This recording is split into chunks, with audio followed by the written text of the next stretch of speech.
Shalom, shalom.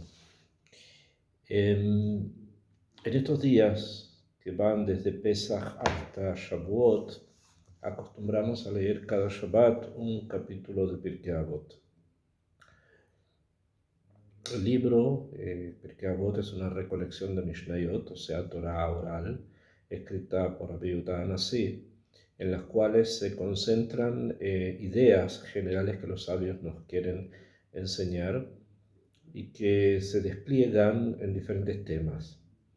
Normalmente esto se gira en torno a ideas de tipo éticas, o sea, morales, comportamiento, forma en que la persona tiene que relacionarse con Hashem, con él mismo, con los demás. Pero también, no es que también, sino que es parte de lo mismo, el hecho de que hay ideas profundas de la Torá que van más allá, obviamente, de simplemente formas de comportamiento. O sea, es bastante más amplio que simplemente máximas éticas. Hay algo más. Y esto algo más son las enseñanzas de los maestros. O sea, lo que el Pirkei Avot nos enseña es lo que el maestro está transmitiendo. Y cada una de las cosas que el maestro transmite contiene dentro de sí profundidades, niveles de entendimiento que van desde los más simples, que se llama el Pshat, a los más profundos, que se conocen como el Sod. Esto se define en una palabra que probablemente muchos conozcan, que es Pardes. La Pei significa el Pshat, o sea, la explicación literal de algo, lo que la Uvda, el hecho. La Reish, que viene después, indica el remes, o sea, a qué alude algo, o sea, qué yo puedo entender de ahí comparándolo. O sea, es un código, o sea, hay un código allí y lo estoy abriendo. Después, el Drash. El Drash es la forma en que yo tengo que relacionarme con esa información a nivel personal. Y finalmente, el Sod, el misterio, se refiere a los significados más profundos de las cosas que nos han enseñado los profetas en la Torá, los sabios en la Mishnah, en el Talmud, en el Midrash, etc. En el Perek Hei, en el capítulo 5 de Pirkei Avot, en la Mishnah Hei, precisamente en la Mishnah número 5, porque en los Perakim estos capítulos van separados por Mishnayot. Y la Mishnah 5 dice: Asara nisim naasu la avoteinu bebet hamikdash. 10 milagros le ocurrieron a nuestros padres en el templo. Y comienza a relatar cuáles eran. Número 1, lo ipila isha mereach besar akodesh. Nunca una mujer abortó por el olor que le puede haber sido contraproducente de la carne de los animales que se sacrificaban y por lo tanto después se quemaban.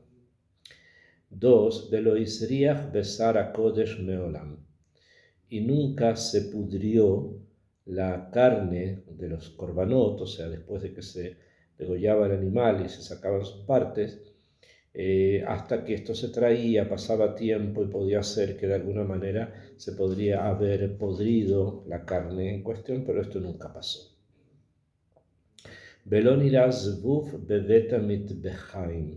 Y nunca se vio una mosca en el lugar donde se hacía la shechita, donde se degollaban los animales. Velo era keri la Kohen Gadol beyom Kippurim. Y nunca ocurrió que tuvo una emisión seminal el Kohen Gadol, o sea, el gran sacerdote, el gran Kohen, el día de Yom Kippur. Velo kibu geshamim esh shel atze ama'araja. Y nunca apagó el agua de lluvia, porque llueve y el templo está al aire libre. Y ahí en ese altar había fuego, y ese fuego jamás se apagó por la lluvia que cayó. Velo natzcha haruach et amud he'asham. Y tampoco movió o desplazó el viento, el amud, la columna de humo que salía de los korbanot. Al quemarse sale una columna de humo, nunca fue movida por el viento. Velo nimtza psul baomer. Nunca se encontró algo que invalidara traer el corbán del Omer, el corbán que se trae después de Pesach. Uvishtei alechem, y tampoco se encontró un pisul, algo que invalidara a los dos panes, que es la minja hadashah, que se trae justamente en Shavuot. El Omer se traía después de Pesach y 49 días después, el día número 50, se traían dos panes de trigo en la fiesta de Shavuot. Y nunca se encontró, tanto al principio de esta cuenta como al final de ella, en los korbanot que son vegetales, nunca se encontró algo que los invalidara. Beste alejen ubelejem apanim, y tampoco se encontró algo que invalidara el pan de los rostros, que es el pan que se ponía en la mesa que estaba en el templo y se cambiaba de semana a semana. Omdim tzfufim, otro de los milagros es que las personas cuando estaban de pie estaban tzfufim, o sea, apretados, umishtahavin rebajim. Pero en el momento en que se prosternaban y que por lo tanto ocupaban más lugar, cada uno tenía suficiente espacio para poder prosternarse. Velo izik nahash veakrav Berushalayim meolam, y nunca dañó no un nahash, no una serpiente, y no un akrav, y no un akrav, un escorpión, en Jerusalén jamás, durante la época del primer templo ni la época del segundo templo. Velo amar Adam, y no dijo una persona le javeró a su amigo, Tsar li hamakom she'alin Berushalayim. Me es muy estrecho el lugar donde debo pernoctar en Jerusalén. O sea, a pesar de que las condiciones pueden haber sido complejas debido a la cantidad de gente que venía para las fiestas, de todas maneras nadie dijo, me es estrecho este lugar en Jerusalén. Ok, esta es la cuenta que trae la Mishnah número 5 de los 10 milagros que había en el Bet HaMikdash, que había en el templo.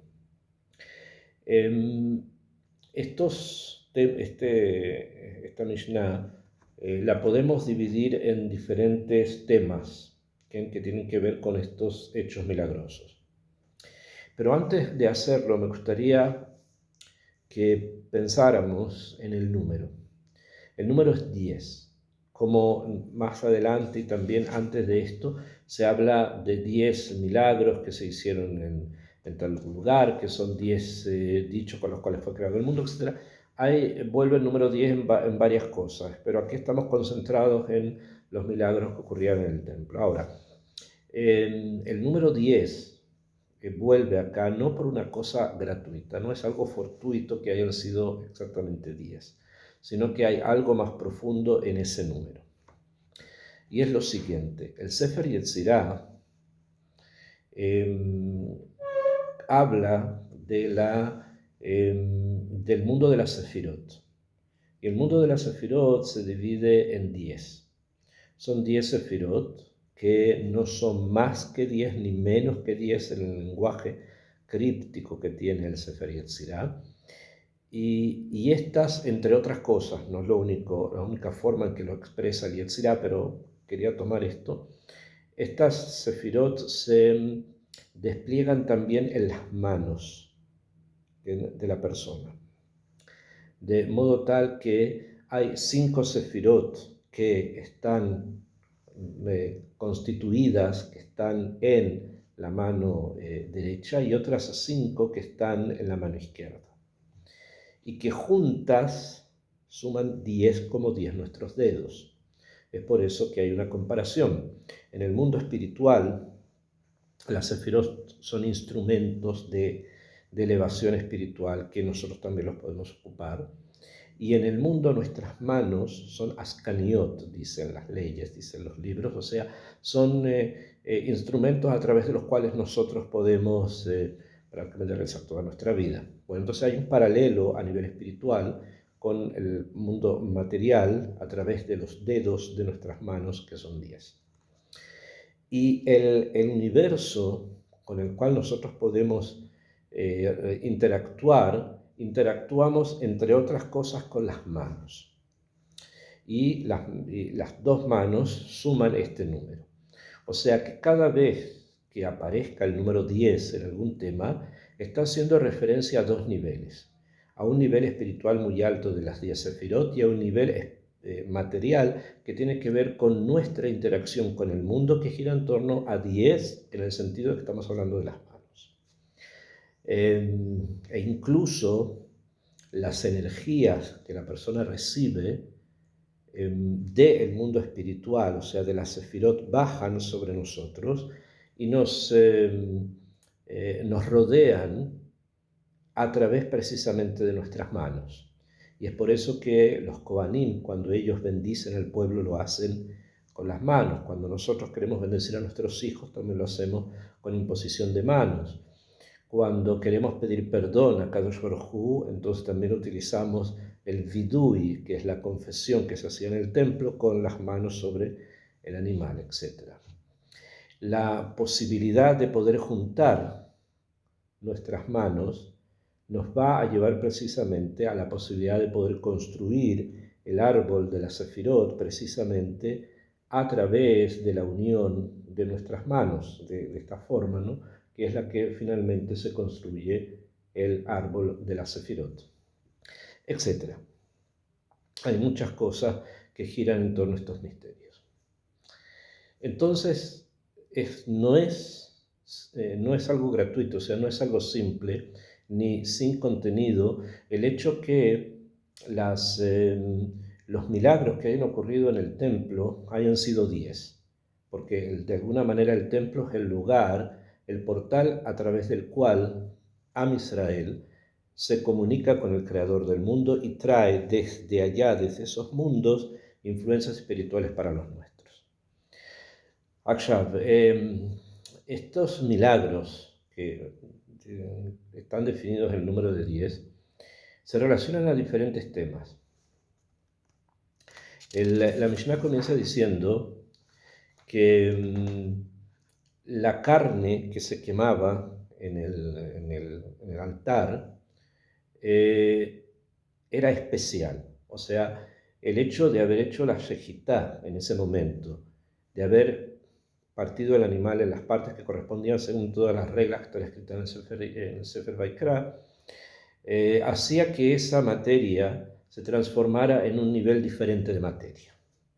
Hasta tal punto que esto no provocaba cosas negativas, como son, número uno, el que una mujer haya abortado por su olor, número dos, que se haya podrido, o sea que Bemé tenía un nivel distinto, número tres, que no haya habido moscas, o sea, que no haya atraído a aquello que representa el otro lado. Me voy a explicar por qué. La palabra zvuv es una mosca. Sin embargo, zvuv es la imagen, está relacionado, es a nivel simbólico, con la imagen de algo que es negativo, que es el Bal Zvuv, Belzebú, como lo suelen llamar en griego, que es una idolatría que lo que pretendía era precisamente apoderarse de lo material para transformarlo en algo negativo. Entonces, la carne del corbán se elevaba de nivel y no producía nada negativo y tampoco atraía lo negativo del mundo que generalmente viene cuando hay carne, ¿no? Y el zvuv y el bal zvuv, que se representa por las moscas, estaba alejado. Entonces, todo lo que tenía que ver con la materia de los korbanot era algo especial. Estamos viendo que se elevaba el corbán, su materia, algo especial. Después, me voy a saltar uno de los milagros. La Mishnah habla del hecho de que el fuego no se apagaba con el agua de lluvia, ni que el humo se movía por el viento del altar. O sea que el altar adquiría también una dimensión distinta. O sea, ahí había fuego y ahí había humo, pero no era ni fuego ni humo, sino que esos elementos pasaban a ser elementos en una dimensión paralela, en una situación paralela que no es la material, porque la material es que si hay fuego y cae lluvia sobre ese fuego, el fuego se va a apagar simplemente, a no ser que sea fuego griego que otra cosa. Y que si hay humo y hay viento, el humo va a mover ese viento. Entonces, el hecho de que se producía este milagro quiere decir que eso estaba en otra dimensión, que el fuego que de allí salía era un fuego dimensionalmente distinto al que nosotros conocemos, de la misma manera el humo que se producía dimensionalmente diferente. Y ahí tenemos entonces otros dos milagros que tienen que ver con una situación de elevación material. La carne de los corbanot se eleva materialmente, el fuego y el humo de quemarlos, estos corbanot se eleva también materialmente, espiritualmente a otro nivel.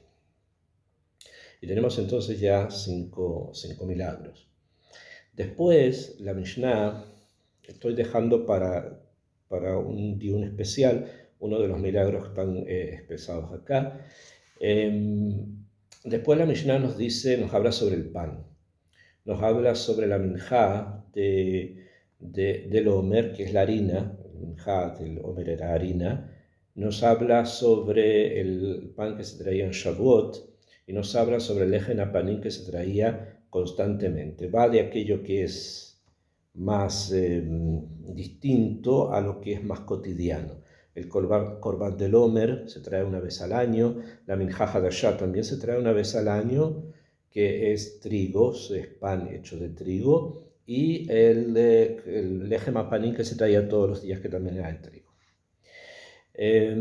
Y nunca ocurrió que en estas tres expresiones de lo vegetal, del mundo vegetal, haya ocurrido algo negativo que lo haya invalidado. De la misma manera que con el mundo que dijimos primero, con el mundo animal sube la materia, acá también lo que probablemente era común que se estropeara, no ocurría con estos objetos que son el Corban del Omer, que son los dos panes de la Minjá Hadashah de Shavuot y el Lejem Apanim de todos los días.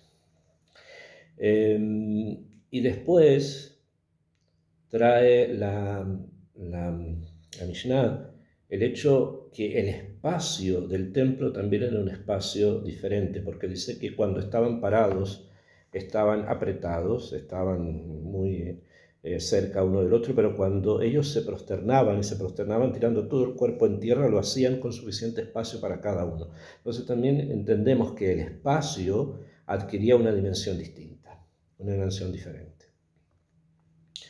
Y después habla sobre el Anahash y el Akrab, sobre la serpiente y sobre el Akrab, sobre ¿qué fue el nombre en castellano? Akrab es el que tiene pinzas, que el escorpión.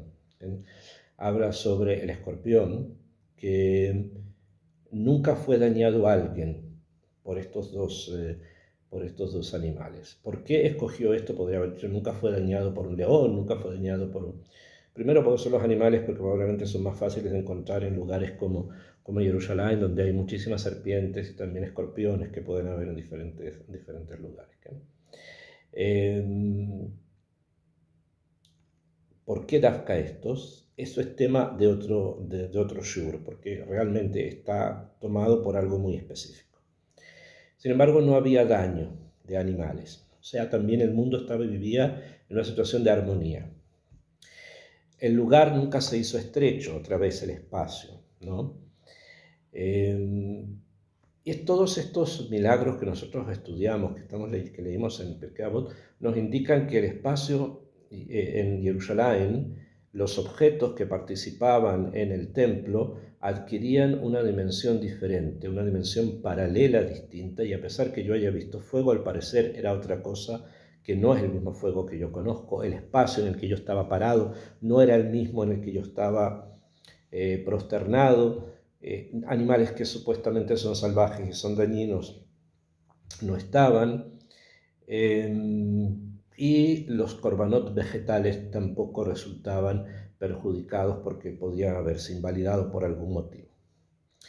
Nada de esto estaba. Pero hay otra cosa más que dice la Mishnah, que tampoco estaba y que simplemente yo podría haber pensado, ¿por qué esto es un milagro? Todo lo demás entendemos, son realidades paralelas, eso es obvio, ¿no? Sin embargo, viene una de los milagros que dice, Velo era Keri la Cohen Gadol Beyom Kippurim. Nunca vio una emisión seminal el Cohen Gadol en Yom Kippur, lo que lo hubiese impurificado y por lo tanto no podría haber hecho la boda de Yom Kippur. Todas las demás cosas que vimos son imágenes de que el Bet HaMikdash, su lugar y lo que ocurría ahí, era algo obviamente, como dije, de dimensiones paralelas. Sin embargo, esto es algo humano. Esto ya se refiere al ser humano per se, al ser humano como tal. Y también el ser humano como tal en el Bet HaMikdash, en Yom Kippur, por lo menos en Yom Kippur, quiere decir que en ese momento ocurría, adquiría una dimensión físico-espiritual diferente. ¿Por qué? Porque la pureza y la impureza, de la cual se habla mucho dentro de la Torá, era un tema recurrente. En un mundo como ese era muy recurrente y también lo es hoy día, ¿no? La pureza y la impureza para hombres y para mujeres. Y por lo tanto, de pronto sacar a alguien, a un ser humano, de ese mundo de puro y impuro y ponerlo únicamente en el nivel de lo puro es realmente algo que indica también una elevación y un ingreso a un mundo distinto, a un mundo humano distinto, a un mundo humano diferente, a un nivel humano diferente. Y eso también es parte de los milagros que había en el Bet HaMikdash. Si nosotros podemos resumir esto, ya más o menos creo que la dirección está bastante clara, todo lo que ocurría ahí era dimensionalmente diferente, incluyendo lo humano. La pregunta es ¿por qué? ¿Por qué necesitamos un lugar que no sea lugar? ¿Por qué necesitamos una carne que sea distinta, un fuego diferente, un ser humano diferente? ¿Por qué todo esto? ¿Para qué? ¿Cuál es el fin de algo así? Entonces, desde el punto de vista del Sod, desde el punto de vista de la Kabbalah, como hemos explicado, los 10 dedos, la interacción de ellos que forma el árbol de la Sefirot, son secretos que nos fueron entregados por los profetas, que se mantuvieron por mucho tiempo ocultos y que van revelándose poco a poco, nos van mostrando poco a poco un camino. Hay un camino por el que tenemos que avanzar, por el que tenemos que seguir. Ese camino se está construyendo ya desde el principio del mundo, se sigue construyendo también hoy día. Pero ese camino es necesario que logremos poder estar conectados con él desde antes. No podemos comenzar un camino hoy. El camino viene de antes. El camino es un camino antiguo. Ese camino antiguo nos está llevando lentamente a una situación en la cual la realidad espacio-temporal que hoy día conocemos va a ser distinta. Y esto que nosotros estamos viendo acá, los milagros en el templo, precisamente nos enseñaban o nos mostraban, y nos siguen mostrando porque seguimos estudiándolo, que hay una forma de ser diferente a la forma de ser espacio-temporal que vivimos hoy día. O sea, el mundo avanza hacia algo, el templo y sus milagros era una imagen de eso, de a dónde se iba a llegar. Entonces pueden preguntar, bueno, y hoy que no tenemos Bet HaMikdash y que los milagros no están presentes, ¿Significa que ya no se sigue? No, seguimos. No se olviden, las manos todavía están. Y eso quiere decir que en nosotros está también el portal a ese cambio. Un cambio hacia el cual estamos caminando.